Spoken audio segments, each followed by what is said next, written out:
नमस्ते। मैले अघिल्लो भिडियो ओसो सम्बन्धी बनाउँदाखेरि चाहिँ तपोवनको बारेमा बेसिक इन्फर्मेसन मात्रै दिएको थिएँ। सन्यास के हो भन्दा धेरै नेगेटिभ कमेन्टहरू आयो होइन। तर एक दुईवटा कमेन्ट चाहिँ कस्तो अचम्मको आयो भने पैसा टन्नै लाग्छ भन्नुभयो होइन।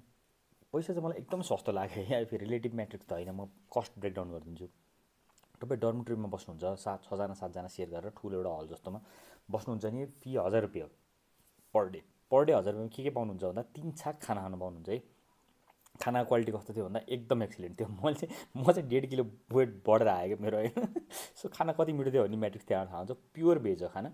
खानामा आइटममा म फोटोहरू पनि राखिदिन्छु। मैले फोटोहरू सबै खिचेको छैन, मैले 3-4वटा मात्रै खिचेँ होइन। त्यो 3 छाकको खाना यति डिफ्रेन्ट थियो कि त्यो 7 डेजमा 20 थरीको खाना थियो भन्दा नि हुन्छ क्या। कहिले पाउरोटी हुन्थ्यो, कहिले रोटी हुन्थ्यो, कहिले भात हुन्थ्यो, कहिले चिउरा पुलाउ हुन्थ्यो, कहिले त्यो रोटी पनि 4 थरीको रोटी बेग्लै बेग्लै बेग्लै हुन्थ्यो। फ्रुट्स एउटा हुन्थ्यो सधैँ होइन, दिनमा एकचोटिमा दही हुन्थ्यो, जाम पाउरोटी एकचोटि भयो। म त सम्झिन पनि सक्दैन क्या, त्यति धेरै खानेकुरा थियो होइन। सो ओभरअल तपाईँले 20,000 21,000 तिर्नुभयो भने अब हिसाब गरौँ न त, 1500 रुपियाँ पर डेमा तपाईँले 7 दिन बस्नु परेछ है। त्यो चाहिँ म चाहिँ ट्रिपल सेयरिङमा बसेको। ट्रिपल सेयरिङमा चाहिँ एट्याच बाथरुम हुन्छ है। अब सिङ्गल त्यो डर्मिटरीमा बस्नु भने चाहिँ ग्रुपको एउटा बेग्लै टोयलेट हुन्छ, त्यही ग्रुपमा जानुपर्छ। सिङ्गल रुमहरू पनि लिनुपर्छ, त्यसको 4,000 5,000 पनि हुन्छ। सो होटेलकै स्टाइलको सिस्टम छ, सर्भिस छ।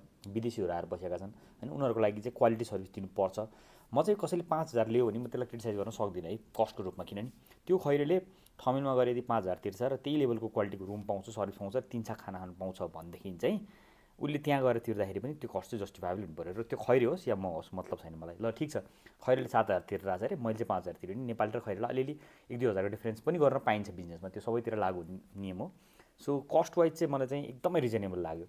अनि मैले खर्च गरेको अरू कस्टमा भनेको लुगा लुगा किन्नु परेको थियो 800 2100। त्यो 2-4 हजारको लुगा हो। त्यो अरू कुनै पनि लुगा किन्यो भने 2-4 हजार रुपियाँ पर्छ। बाहिर लाउने लुगा हो होइन, भित्र आफ्नो जे लाउनु छ आफ्नो लाउनुहोस्। बाहिरपट्टि तपाईँले ज्याकेटहरू आफ्नो लगाउनु पाउनुहुन्छ।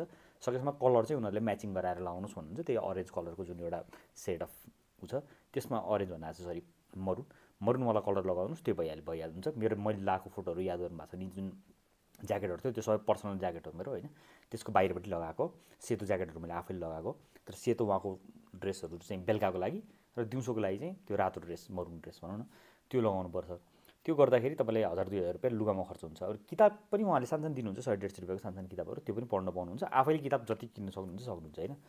सो मेरो लागि चाहिँ कस्ट पैसा टन्नै लाग्छ भन्ने टपिक चाहिँ इट्स नट जस्टिफाएबल है। अरू चिजमा तपाईँले आफूले आर्गुमेन्ट गर्न सक्नुहुन्छ होइन, यो हो भन्नलाई। त म काठमाडौँमा बस्छु, मेरो घरबाट त्यो एरिया अराउन्ड 10 किलोमिटरमा छ, ड्राइभमा आधा घन्टा लाग्छ, धेरै पर छैन, आधा घन्टा एकदम नजिक हो काठमाडौँमा। आजकल जाम हुँदैन। लाइक 10 किलोमिटर्स डिस्टेन्समा मेरो घरबाट कुनै ठाउँमा म गएँ र म त्यो ठाउँमा खाजा खानु पऱ्यो भने चाहिँ 1,000 रुपियाँ घटी बिल चाहिँ आउँदै आउँदैन है, आउँदै आउँदैन। कुनै पनि ठाउँ छैन, थाहा छैन है मलाई चाहिँ काठमाडौँमा कुनै पनि छैन। अब झम्सिखेल त कुरै नगरौँ होइन, ठमेल कुरै नगरौँ होइन। इभन लाइक त्यो सिङ्गल ट्रीहरू यतापट्टि मेरो घरको यता साइडमा पर्छ, त्यो डाँडाहरूतिर पनि छ रेस्टुरेन्टहरू। डाँडामा भएको ठाउँ त अलिकति सस्तो हुनुपर्छ नि भने फिलोसफी आउला अरे, ल मानौँ होइन।